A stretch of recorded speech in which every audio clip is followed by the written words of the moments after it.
ಇದೇನ್ ರಾಜಿ, ನಡು ಮನೇಲಿ ಕೂತ್ಕೊಂಡು ಎಷ್ಟು ಧೈರ್ಯವಾಗಿ ತಿಂತಾ ಇದ್ಯಾ? ಅಣ್ಣನ ಗೊತ್ತಾದ್ರೆ ಒಳ್ಳೇದೇ ಅಲ್ವಾ ಅತ್ತೆ? ಹಾ, ಅಪ್ಪ ನೋಡ್ಲಿ ಅಂತ ತಾನೇ ನಾನು ಇಲ್ಲಿ ತಿಂತಾ ಇರೋದು. ಒಳ್ಳೇದು ಅಂತ ಹೇಳ್ತಿದ್ದಾಳಲ್ಲ ಅತ್ಗೆ, ಭಾವನವ್ರು ನೋಡ್ತಾರೆ ಅನ್ನೋ ಭಯ ಇವಳಲ್ಲಿ ಒಂಚೂರು ಕಾಣ್ತಿಲ್ಲ. ಈ ರೀತಿ ತಿಂತಾ ಇದ್ದಾಳಲ್ಲ, ಅದೇ ಅರ್ಥ ಆಗ್ತಾ ಇಲ್ಲ ಪಾರ್ವತಿ.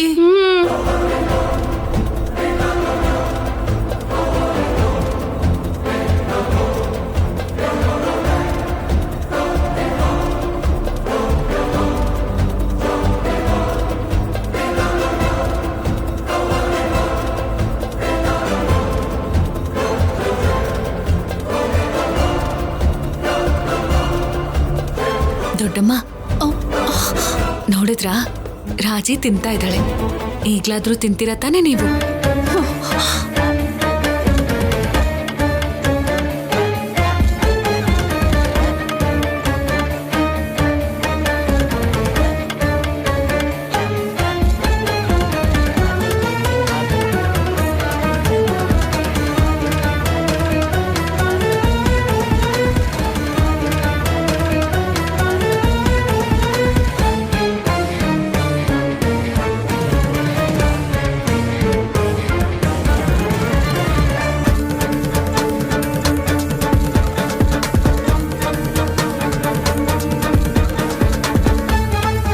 ರಾಜಲಕ್ಷ್ಮಿ, ಅಜ್ಜಿ, ಏನೇ ಇದು? ಅವಾಗ್ಲೇ ತಟ್ಟೆ ತುಂಬಾ ಊಟ ತಂದ್ಕೊಟ್ಟು ತಿನ್ನು ಅಂದ್ರೆ ಬೇಡ ಅಂತ ಹೇಳ್ಬಿಟ್ಟೆ. ಇವಾಗ ಏನಾಗಿದ್ಯಾ ನಿಂಗೆ? ಯಾವ ಧೈರ್ಯದ ಮೇಲೆ ಹೀಗೆ ಕೂತ್ಕೊಂಡು ತಿಂತಿದ್ಯಾ ನೀನು? ನಿಮ್ಮ ಅಪ್ಪ ಏನಾದ್ರೂ ನೋಡ್ಬಿಟ್ರೆ? ನೋಡ್ಲಿ ಬಿಡು ಅಜ್ಜಿ, ನಾನಿಲ್ಲಿ ಕೂತ್ಕೊಂಡು ತಿಂದ್ರೆ ತಾನೆ ಅಪ್ಪಂಗೆ ಗೊತ್ತಾಗೋದು.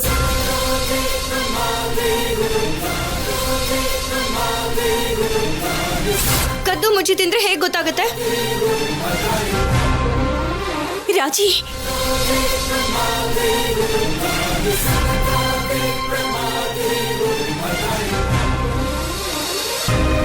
ಅತ್ತೆ ಕೂಡ ನಮ್ ತರನೇ ಬಾಯ್ ಬಿಡ್ತಿದಾರೆ ಅದ್ಕೆ. ನೋಡ್ತಾ ಇದ್ದೀನಿ. ರಾಜಲಕ್ಷ್ಮಿ, ಎಲ್ಲಿಂದ ಬಂತೆ ನಿನ್ಗಿಷ್ಟೊಂದು ಧೈರ್ಯ? ಬೆಂಗಳೂರಿಂದ ಬರುತ್ತೆ ಅಜ್ಜಿ, ನಿನ್ನಿಂದಾನೆ. ನನ್ನಿಂದಾನಾ?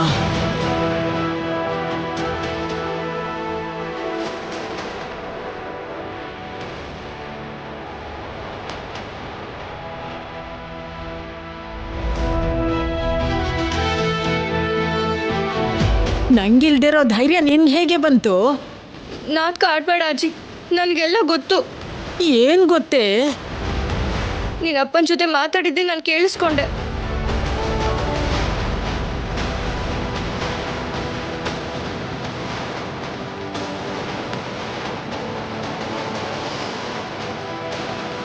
ನಾನೇನ್ ಮಾತಾಡಿದ್ನೆ? ಹಾಗೆಲ್ಲ ಹೇಳ್ಬೇಡ್ವೆ, ನಂಗೆ ಭಯ ಆಗತ್ತೆ.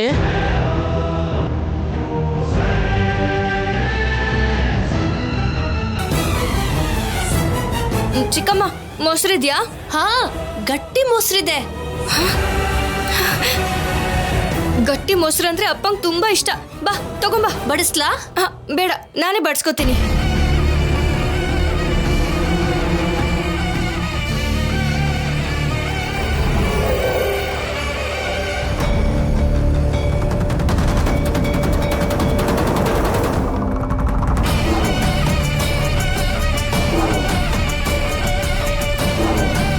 ರಾಜಲಕ್ಷ್ಮಿ, ನಿಮ್ಮ ಅಪ್ಪಂಗೆ ಇಷ್ಟ ಇಲ್ದೇ ಇರೋ ಕೆಲಸ ಮಾಡಿ ನಿಮ್ಮ ಅಪ್ಪಂಗೆ ಇಷ್ಟ ಆಗೋದನ್ನ ಹಾಕೊಂಡು ತಿಂತಿದ್ಯಾ?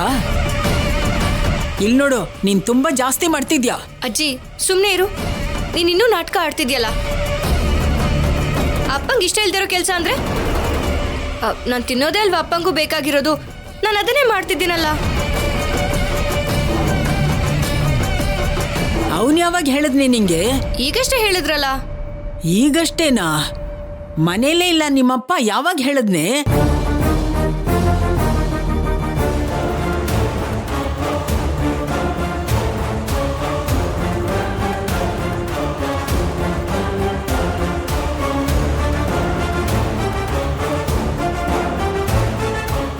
ಏನು, ಮನೇಲಿಲ್ವಾ?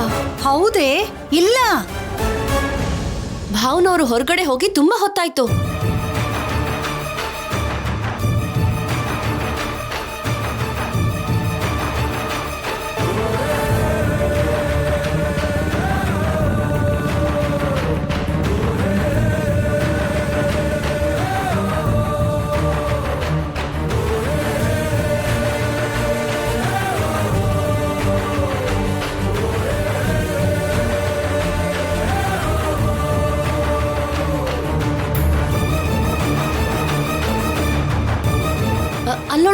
ಇವಾಗ ಬಂದಿದ್ದಾರೆ ಅನ್ಸುತ್ತೆ.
ಅಪ್ಪ ಈಗಲೇ ಬರ್ತಿದ್ದೀರಾ? ಯಾಕೆ? ನಾನು ಬೇಗ ಬಂದು ನಿನಗೆ ತೊಂದರೆ ಏನಾದರೂ ಕೊಟ್ಟ? ಹೋಗ್ಲಿ, ಆಚೆ ಹೋಗಿ ನೀನು ತಿಂದಾದ್ಮೇಲೆ ಒಳಗೆ ಬರಲ್ಲ ನಾನು?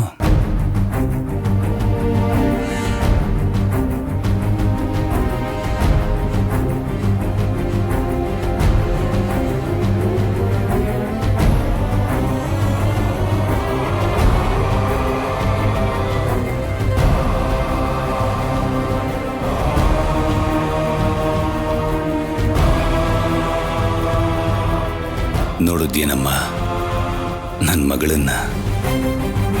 ಮನೆಯಲ್ಲಿ ಎಲ್ಲರ ಮುಂದೆ ಎಷ್ಟು ಧೈರ್ಯವಾಗಿ ತಿಂತಾ ಇದ್ದಾಳೆ ಅಂತ.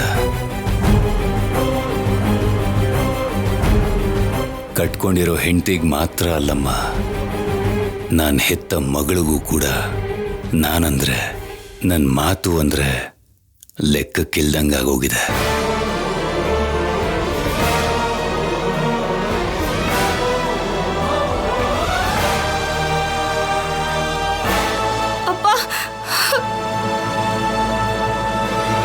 ನೀನೊಂದು ಹನಿ ನೀರು ಕೂಡ ಕುಡ್ದಿಲ್ಲ ಕಣೋ.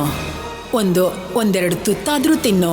ಒಂದು ದಿನ ಪೂರ್ತಿ ಊಟ ಮಾಡಬಾರ್ದು ಅಂತ ನನ್ನ ಮಗಳಿಗೆ ಶಿಕ್ಷೆ ಕೊಟ್ಟಿದ್ದೀನಮ್ಮ. ರಾಜಿ ಹಸುವಿಂದ ಒದ್ದಾಡ್ತಿದ್ರೆ ನಾನು ಹೇಗಮ್ಮ ತಿನ್ನಕ್ಕಾಗತ್ತೆ? ನಾನು ಏನು ತಪ್ಪು ಮಾಡಿದ್ದೀನಮ್ಮ? ಏನು ಪಾಪ ಮಾಡಿದ್ದೀನಿ ನಾನು? ಹಾ ರಾಜು, ನೀನೇನ್ ತಪ್ಪು ಮಾಡಿದ್ಯೋ? ನೀನ್ ಯಾಕೆ ತಪ್ಪು ಮಾಡ್ತೀಯ? ಪಾಪ ಅಂತ ಯಾಕೆ ಹೇಳ್ತಿದ್ಯಾ?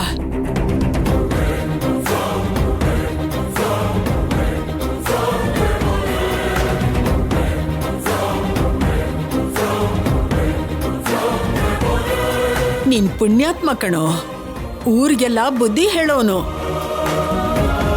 ಊರಲ್ಲಿ ಎಲ್ರ ಮನೇಲೂ ರಾಜಾರಾಮ್ ಅಂತ ಮಗ ಇರ್ಬೇಕು ಅಂತಾರ್ ಕಣೋ. ಆದ್ರೆ ಈ ಮನೇಲಿ ರಾಜಾರಾಮ್ ಇಲ್ದೇ ಇದ್ದಿದ್ರೇನೆ ಚೆನ್ನಾಗಿರ್ತಿತ್ತು ಅಂತ ತುಂಬಾ ಜನ ಅನ್ಕೋತಾ ಇದಾರಲ್ಲಮ್ಮ.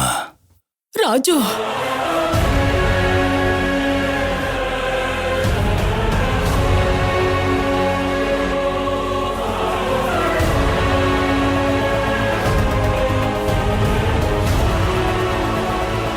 ಇಡೀ ಊರಿಗೆ ಬುದ್ಧಿ ಹೇಳ್ತಾ ಇದ್ದವ್ ನಾನು, ನನ್ನ ಮನೆಯವ್ರಿಗೆ ಬುದ್ಧಿ ಹೇಳೋದಕ್ಕಾಗ್ತಿಲ್ವಲ್ಲಮ್ಮ ನನ್ನ ಕೈಲಿ. ಕೊನೆಗೆ ನನ್ನ ಮಗಳಿಗೂ ಕೂಡ ನನ್ನ ಲೆಕ್ಕಕ್ಕಿಲ್ದಿರೋನಾಗೋದ್ನಲ್ಲಮ್ಮ. ಅಪ್ಪ, ನಿಜವಾಗ್ಲೂ ಅಪ್ಪ.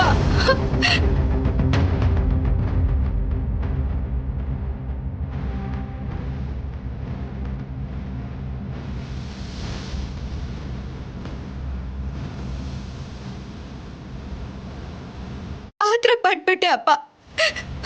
ನಾನು ಏನ್ ಮಾರಿರೋದ್ರಿಂದ ನಾನೇನೋ ತಪ್ಪು ಮಾಡ್ಬಿಟ್ಟಿದ್ದೀನಿ. ನಾನೇನೋ ಕೇಳಿಸ್ಕೊಂಡು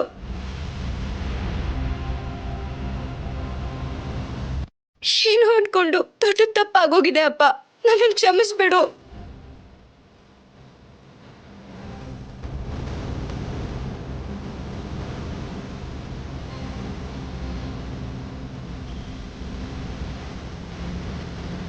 ಹೌದು ರಾಜು, ಇದಕ್ಕೆ ಮುಂಚೆ ನಾನು ಎಷ್ಟು ಕೇಳ್ಕೊಂಡ್ರು ತಿನ್ನಲ್ಲ ಅಂದ್ಲು. ಇವಾಗ ಏನಾಯ್ತೋ ಏನೋ ಹೀಗೆ ಮಾಡ್ಬಿಟ್ಲು. ಚಿಕ್ಕ ಹುಡುಗಿ ಗೊತ್ತಿಲ್ಲದೆ ತಪ್ಪು ಮಾಡ್ಬಿಟ್ಲು ಅಂತ ಹೇಳ್ತಿದ್ದಾಳಲ್ವಾ? ನನ್ನ ಮೇಲೆ ಆಣೆ ಅಪ್ಪ, ನಿಮ್ಮ ಮಾತನ್ನ ಕೇಳಿಸ್ಕೋಬಾರ್ದು ಅನ್ನೋ ಉದ್ದೇಶ ನನಗೆ ನಿಜವಾಗ್ಲೂ ಇಲ್ಲ ಅಪ್ಪ. ಬೇಕು ಅಂದ್ರೆ ನೀವಿವಾಗ ಯಾವ ಶಿಕ್ಷೆ ಕೊಟ್ರು ನಾನು ಅನುಭವಿಸ್ತೀನಿ.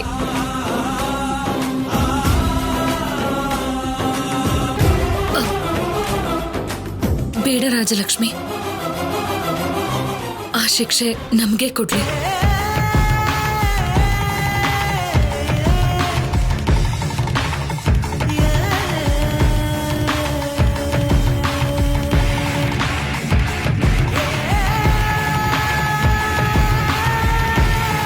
ಹೌದು ರಾಜಿ, ನೀನ್ ಯಾವ ತಪ್ಪು ಮಾಡಿಲ್ಲ.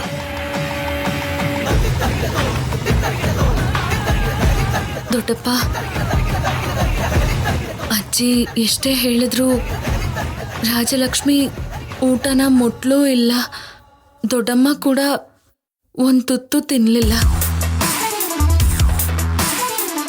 ರಾಜಲಕ್ಷ್ಮಿ ಊಟ ಮಾಡಿದ್ರೆ ದೊಡ್ಡಮ್ಮ ಕೂಡ ಏನಾದರೂ ತಿಂತಾರೆ ಅನ್ನೋ ಉದ್ದೇಶದಿಂದ ನಾನು ಅಜ್ಜಿ ಹಾಗೆ ಸೀನು ನಿಮ್ಮ ಥರ ಮಾತಾಡಿದ ಹಾಗೆ ನಾಟಕ ಮಾಡಿದ್ವಿ.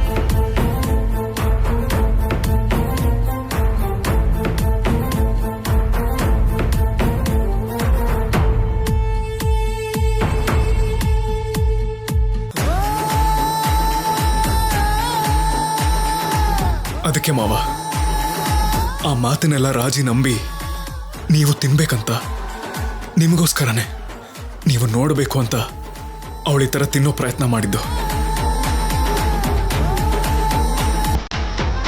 ಅವಳ ತಪ್ಪೇನೂ ಇಲ್ಲ ಮಾವ, ತಪ್ಪೇನಿದ್ರು ನಮ್ದೇ.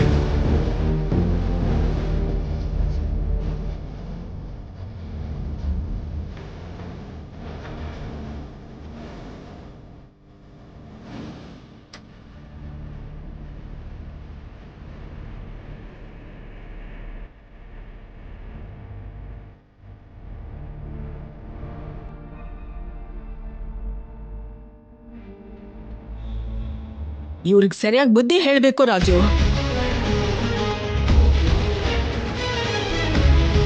ಅನಾವಶ್ಯಕವಾಗಿ ಅನ್ಯಾಯವಾಗಿ ರಾಜಲಕ್ಷ್ಮಿನ ನಾವು ಅಪಾರ್ಥ ಮಾಡ್ಕೊಂಡ್ವಿ. ನನ್ನವರು ತಪ್ಪನ್ನು ಮಾಡಿದ್ರೆ ನಾನು ಅವ್ರಿಗೆ ಶಿಕ್ಷೆ ಕೊಡ್ತೀನಿ, ಒಳ್ಳೇದನ್ನು ಮಾಡಿದ್ರೆ ಹತ್ರ ಕರ್ಕೋತೀನಿ. ಆದ್ರೆ ನನ್ನ ದೃಷ್ಟಿಯಲ್ಲಿ ಸತ್ತಿರೋರನ್ನ, ನನಗೇನು ಆಗ್ಬೇಕಾಗಿಲ್ದಿರೋರ್ಗೆ ನಾನೇ ನಮ್ಮ ಬುದ್ಧಿ ಹೇಳ್ತೀನಿ. ನನಗೇನು ಅವಶ್ಯಕತೆ ಇದೆ?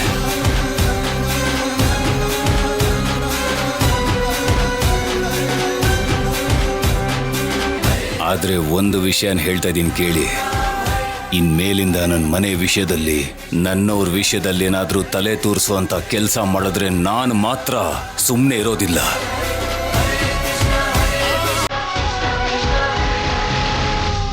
ಹುಷಾರು.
ಅಮ್ಮ, ಅಮ್ಮ, ವಾಶ್ರೂಮ್ ಅಲ್ಲಿ ವಾಟರ್ ಬರ್ತಾ ಇಲ್ಲ.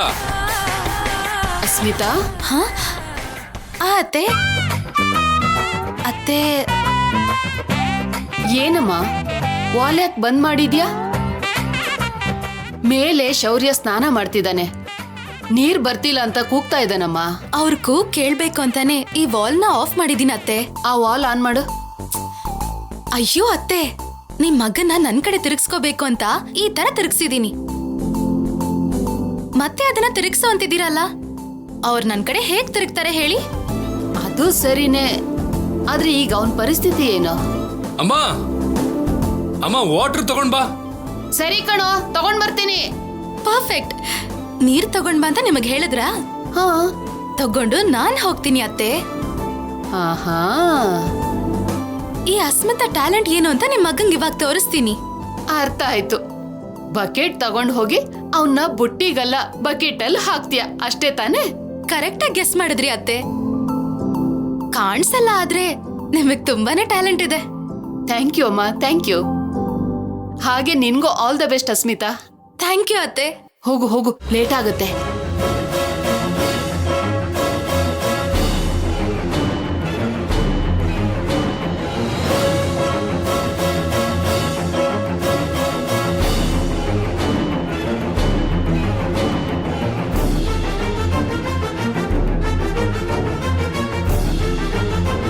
ಹಲೋ. ಆ? ಏನ್ ನಡೀತಾ ಇದೆ ಇಲ್ಲಿ? ಆ ಹುಡುಗಿ ಜೊತೆ ಏನೋ ಮಾತಾಡ್ತಾ ಇದೆ, ಎಲ್ಲ ಕಳಿಸ್ದೆ? ಚಿಚಿ, ಏನ್ರಿ ಹುಡುಗಿ ಅಂತೀರಾ? ಸೊಸೆ ಅಂತ ಹೇಳ್ರಿ. ನೀನ್ ಹೇಳ್ತಿರೋದು ಹೇಗಿದೆ ಅಂತ ಅಂದ್ರೆ, ನೀನೇ ಹುಡುಗಿನ ಹುಡುಕಿ ಮದುವೆ ಮಾಡಿರೋ ತರ ಇದೆ. ಆ ಹುಡುಗಿನ ಏನಾದ್ರೂ ನಮ್ಮ ಮಗ ಕಟ್ಕೊಂಡಿದಾನ? 3 ಗಂಟೆ ಹಾಕಿದಾನ? ಮನೆ ತುಂಬಿಸ್ಕೊಂಡಿದೀವ? ಅವಳಾಗ ಅವಳೆ ತನ್ನ ಹಣೆಗೆ ಸಿಂಧೂರ ಇಟ್ಕೊಂಡು ಹೆಂಡತಿ ಅಂತ ಬಲವಂತವಾಗಿ ಮನೆಗೆ ಬಂದು ಸೇರ್ಕೊಂಡ್ರೆ ಅವಳನ್ನೇ ಸೊಸೆ ಅಂತ ಮನೆ ತುಂಬಿಸ್ಕೊಂಡಿದ್ಯಾ? ನಾನ್ ಮಾತ್ರ ಆ ಹುಡುಗಿನ ಯಾವತ್ತೂ ಸೊಸೆ ಅಂತ ಖಂಡಿತವಾಗ್ಲೂ ಒಪ್ಕೊಳ್ಳೋದಿಲ್ಲ. ನೀನು ಹುಷಾರಾಗಿರು. ನಾನ್ಯಾಕೆ ಹುಷಾರಾಗಿರ್ಬೇಕು? ಯಾಕೆ ಅಂದ್ರೆ ಆ ಹುಡುಗಿ ಹತ್ರ ನಾನು ಮತ್ತೆ ನನ್ನ ಮಗ ಹುಷಾರಾಗೇ ಇದ್ದೀವಿ. ನೀನೇ ಹಾವಿನ ಮರಿ ಕಚ್ಚಲ್ಲ ಅಂತ ಹಾಲು ಹಾಕ್ತಾ ಇದೀಯಾ. ಅದೇನಾದ್ರೂ ಕಚ್ಚುತ್ತು ಅಂತ ಇಟ್ಕೋ, ಏನ್ ಮಾಡ್ತೀಯ? ಅದಕ್ಕೆ ಹುಷಾರಾಗಿರು ಅಂದಿದ್ದು.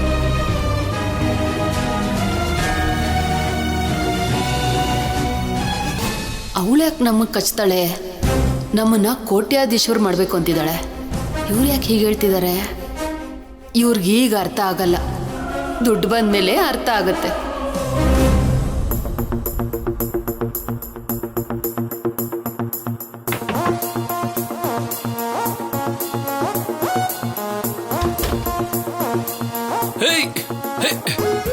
ನೀನೇನ್ ಮಾಡ್ತಿದ್ಯಾ ಇಲ್ಲಿ? ನೀರ್ ತಂದಿದೀನಿ. ನಾನು ಅಮ್ಮಂಗ್ ನೀರ್ ತಗೊಂಡ್ ಬಾ ಅಂತ ಹೇಳಿದ್ದು, ನಿನ್ನಲ್ಲ. ನಾನು ನಮ್ಮ ಯಜಮಾನ್ರಿಗೋಸ್ಕರನೇ ನೀರ್ ತಂದಿದ್ದೀನಿ. ಅದ್ಯಾರು? ಜಾಸ್ತಿ ಓವರಾಗಾಡ್ಬೇಡ. ನೀನ್ ಹೊರಗಡೆ ಹೋಗು. ಮತ್ತೆ ನೀರ್ ತಗೊಂಡ್ ಬರೋದಾದ್ರೆ ಹೊರಗಡೆಯಿಂದ ಕೊಡ್ಬೇಕು, ಇಲ್ಲಿ ಒಳಗೆಲ್ಲ ಬರಬಾರ್ದು. ನೀನ್ ಹೊರಡು.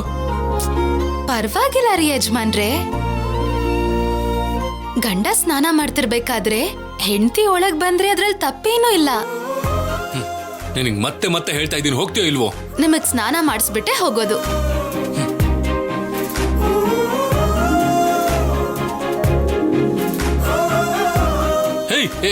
ಏನ್ ಮಾಡ್ತಿದ್ಯಾ? ಫಸ್ಟ್ ಈ ಡೋರ್. ಅಯ್ಯೋ, ಏನ್ರಿ ಯಜಮಾನ್ರೆ, ಯಾವಾಗ್ಲೂ ಹೀಗೆ ಮಾಡ್ತಿರಲ್ಲ.